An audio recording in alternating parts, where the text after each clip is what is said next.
네, 지금부터는 여러분들의 궁금증들을 모두 속 시원하게 해결해드리는 건강 온에어 시간입니다. 방송 전 미리 보내주신 사소한 질문부터 실시간 질문까지 모두 상담해드리도록 하겠습니다. 네, 오늘도 많은 분들께서 상담을 위해서 질문 남겨주셨는데요. 저희가 대신 읽어드리도록 하겠습니다. 네. 자, 첫 번째 상담 들어왔습니다.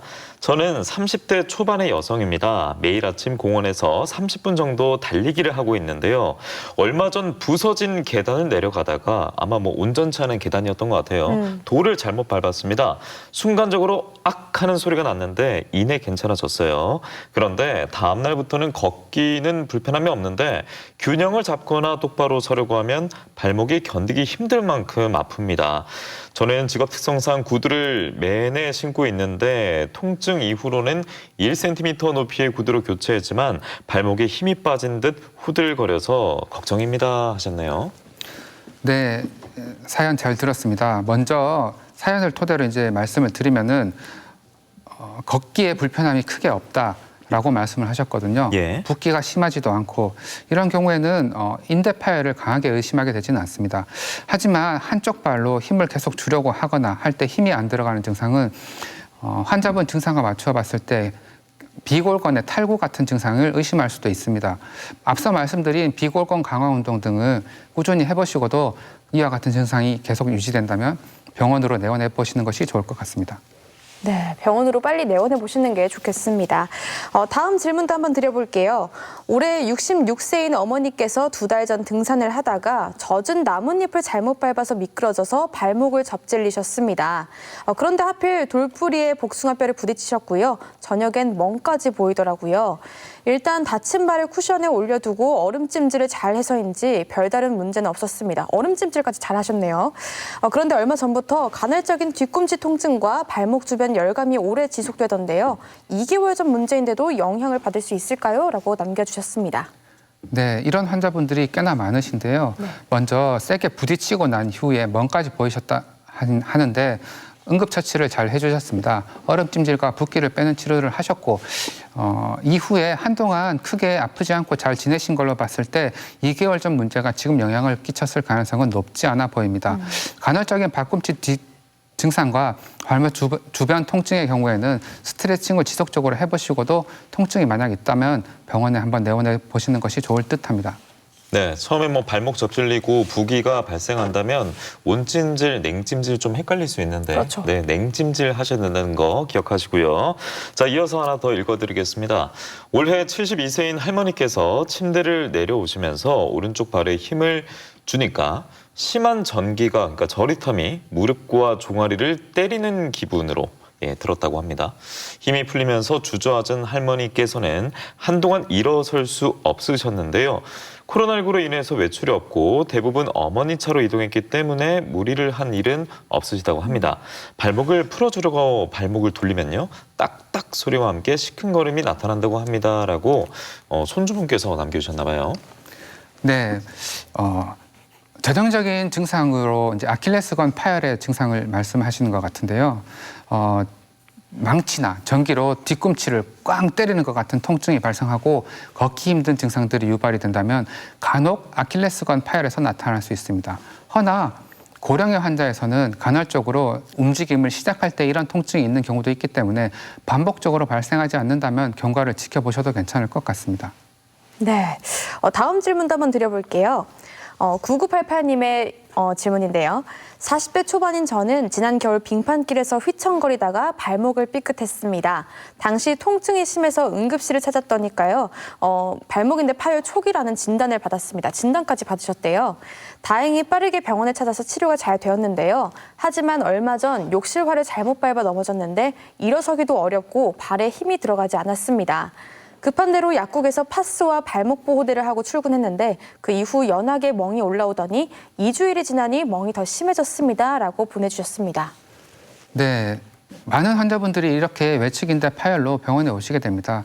초기 진단으로서 이제 부분 파열의 진단을 받으셨고 이를 보존적인 치료로 잘 진행을 하던 중에 다시 삐은 경우인데요. 말씀하신 걸로 보면은 2주일이 지나도 멍이 더 심해지고 통증이 지속되는 걸로 봤을 때 완전 파열로 진행했을 가능성이 좀 있어 보입니다. 이런 경우는 바로 병원으로 내원해서 검사를 진행해 보시는 것이 좋을 것 같습니다. 예, 손상 정도가 더 높아질 수 있으니까 빠르게 병원에 방문하셔서 다시 진료를 받아보셔야겠습니다. 자, 이어서 9696님께서 보내주셨습니다. 저희 어머니께서는요, 날씨와 상관없이 아침, 저녁으로 각 1시간씩 운동을 하시는데요. 2달 전부터 발목이 아프다고 하시더니 급기야 이분은 더 심하십니다. 칼이나 못으로 베는 듯한 통증을 호소하시더라고요. 그 후 외출도 점점 꺼리시게 되고 계속 소파에만 앉아 계십니다. 씻거나 움직이려고 하면요, 진통제를 드실 정도인데 가만히 계시면 통증은 전혀 없다고 하십니다. 현재는 집안에서도 쿠션이 좋은 푹신푹신한 운동화를 신고 생활하고 계십니다 하셨네요. 네, 활동을 할 때 통증이 유발이 되고 휴식을 할 때 통증이 없어지는, 그리고 칼로 찌르거나 베는 듯한 통증이 나타나는 통증은 발목 관절염에서 있을 수 있는 증상입니다. 이런 경우에는 이제 엑스레이를 가장 먼저 찍어서 관절염이 진행하시는 것을 보시는 것이 좋을 것 같고, 진통제를 먹어야 할 정도의 통증이라면은 가까운 병원으로 내원을 하셔서 정확한 검사를 해보시는 것이 좋을 듯합니다. 네, 그렇네요. 칼로 벤 듯한 통증인데 진통제가 아니라 병원에 빨리 찾으시는 게 저도 좋을 것 같습니다. 다음 질문 한번 드려볼게요. 아이들과 마당에서 비눗방울 놀이를 해주던 남편이 장난감에 발이 걸려서 넘어졌습니다. 당시 무릎이 퉁퉁 붓고 무릎 주변에 열감이 심해서 얼음찜질을 해줬는데요. 이틀 정도 지난 후에 남편이 한쪽 발에 땅을 딛지 못하더라고요. 쿠션이 좋은 신발을 신어도 발에 힘을 주려고 하면 발바닥부터 무릎까지 이 뼈가 부서질 듯한 느낌과 함께 극심한 통증이 있습니다. 남편은 쉬면 괜찮을 거라고 하는데요. 자다가도 발목을 만질 정도로 통증이 있어서 걱정입니다 라고 보내주셨어요. 네, 자다가도 통증을 느끼시네요. 네, 흔히 말씀하시는 야간통이라고 하는 건데요. 우리가 자다가 깰 정도의 통증의 경우에는 이상을 동반하는 경우가 많습니다. 그리고 환자분 말씀하신 증상이 전형적인 인대 파열의 증상이시기 때문에 참는 걸 그냥 통증을 참지 마시고 빨리 병원으로 가시는 게 좋을 것 같습니다. 예, 저희가 이 발목 인대 파열에 대해서 저희가 상담을 받아봤는데요. 기온이 올라가면서 겨울에는 이제 비교적 덜 사용했던 발목 관절을 많이 사용하게 되실 겁니다. 등산도 많이 가시고 바깥 나들이도 가시면서 발목 근육에 무리가 갈 수 있다고 하거든요. 그래서 당연한 얘기입니다만 활동 전에 발목 주변의 근육을 충분히 풀어주셔야겠고요. 발목 주변의 근력도 함께 길러주는 게 중요합니다. 그래서 계단을 자주 오르거나 발 뒤꿈치 앞서 통증이 있다는 분도 있었습니다. 발 뒤꿈치를 땅에 닿지 않게 올렸다 내리기 등 이런 행동이 또 발목 건강에 도움이 된다고 하니까 참고하시기 바랍니다. 네, 그렇습니다. 지금까지 불안정한 걸음, 이 발목인대 파열에 대해서 알아봤는데요. 그럼 마지막으로 시청자분들께 당부하고 싶은 부분 있다면 한 말씀 부탁드리겠습니다. 네, 오늘 핵심으로 정리를 해드리겠습니다. 먼저 발목이 삐었다면 라이스 요법으로 급성 통증을 호전시키고, 그래도 통증이 지속된다면 가까운 병원으로 가서 인대 손상이 있는지 검사를 해보시는 것이 좋습니다. 인대 손상이 심하지 않다면 프롤로 주사 치료나 체외 충격파 같은 치료를 해서 손상된 인대를 튼튼하게 해주실 수 있습니다. 인대 손상이 심하다면은 진료 보시는 의사 선생님의 의견에 따라 필요시에는 봉합으로 수술을 해주는 경우까지 갈 수 있습니다. 발목을 자주 삐고 통증이 있다면 발목의 만성 불안정을 의심하고 가까운 병원으로 가서 진료를 보시는 것이 좋겠습니다. 이 정도로 요약해 볼 수 있습니다. 네, 오늘 여러분들의 발목 건강에 도움 말씀 주신 정형외과 전문의 이동현 선생님이었습니다. 오늘 말씀 잘 들었습니다. 네, 감사합니다.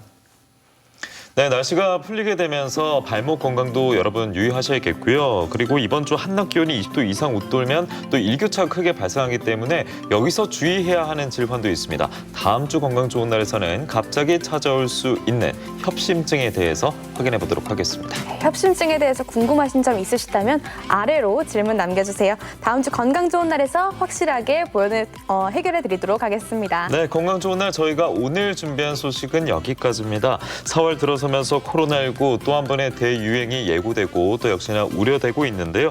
우리 저 경남에서도 집단 감염이 지속되고 있기 때문에 여러분 계속해서 개인 방역 수칙 철저하게 지켜주셔야겠습니다. 네, 그럼 건강한 한 주 보내시고요. 저희는 다음 주 수요일 저녁 6시 10분에 다시 인사드리도록 하겠습니다. 오늘도 함께해 주신 여러분 고맙습니다.